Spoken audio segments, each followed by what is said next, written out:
Assalamualaikum warahmatullahi wabarakatuh. Perkenalkan, nama saya Kalika Zahra dengan NIM 212-34081 di Prodi Perpustakaan dan Ilmu Informasi di Fakultas Bahasa dan Seni. Nah, di mata kuliah Manajemen Perpustakaan, dosen pengampu Ibu Gustina Arianti, S.Hum MIP.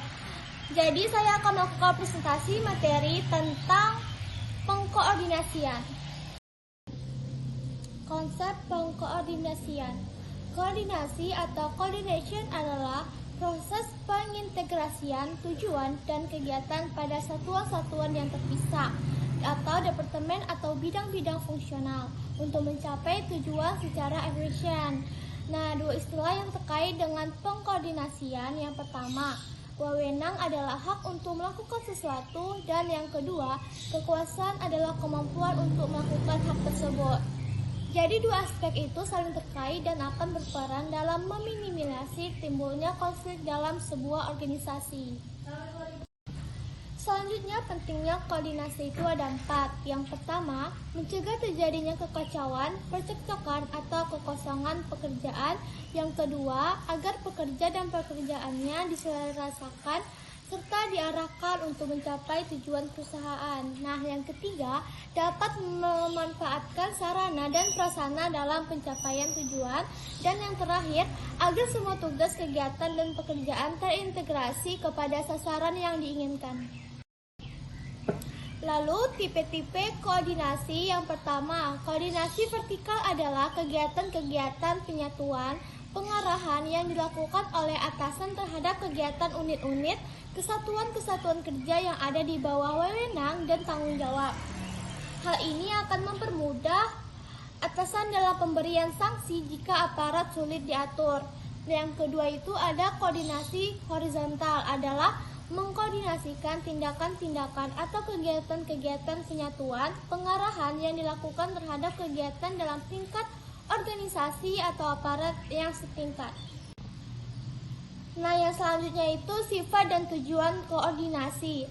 Sifat yang pertama, koordinasi bersifat dinamis dan bukan statis. Nah, yang kedua, koordinasi menekankan pandangan menyeluruh oleh seorang koordinasi atau manajer dalam rangka mencapai sasaran. Yang ketiga, koordinasi hanya meninjau suatu pekerjaan secara keseluruhan. Lalu tujuan koordinasi yaitu menghindari kekacauan dan penyimpangan tugas dari sasaran, mengarahkan dan menyatukan semua tindakan serta pemikiran ke arah tercapainya sasaran perusahaan, menghindari kekosongan dan tumpang tindih pekerjaan, dan selanjutnya menjuruskan keterampilan spesialis ke arah sasaran pekerjaan. Lalu syarat koordinasi itu ada yang pertama, sense of cooperation.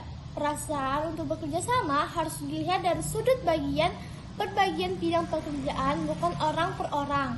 Yang kedua, rivalry. Dalam perusahaan-perusahaan besar sering diadakan persaingan antara bagian-bagian agar bagian ini berlomba-lomba untuk mencapai kemajuan.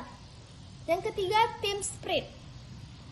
Artinya satu sama lain pada setiap bagian harus saling menghargai kegiatan organisasi. Adanya tumpang tindih, kekaburan dalam tugas-tugas pekerjaan merupakan pertanda kurang sempurna koordinasi.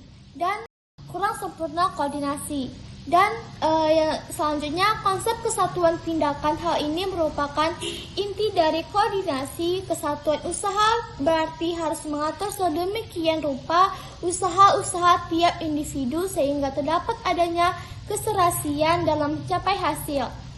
Yang kelima, tujuan koordinasi adalah tujuan bersama. Kesatuan dari usaha meminta suatu pengertian kepada semua individu agar ikut kerja melaksanakan tujuan sebagai kelompok di mana mereka bekerja. Lalu cara mengadakan koordinasi, yang pertama nih, mendorong para anggota untuk bertukar pikiran, mengemukakan ide, saran-saran, dan lain-lain. Dan yang kedua, mendorong para anggota untuk berpartisipasi dalam tingkat perumusan dan penciptaan sasaran.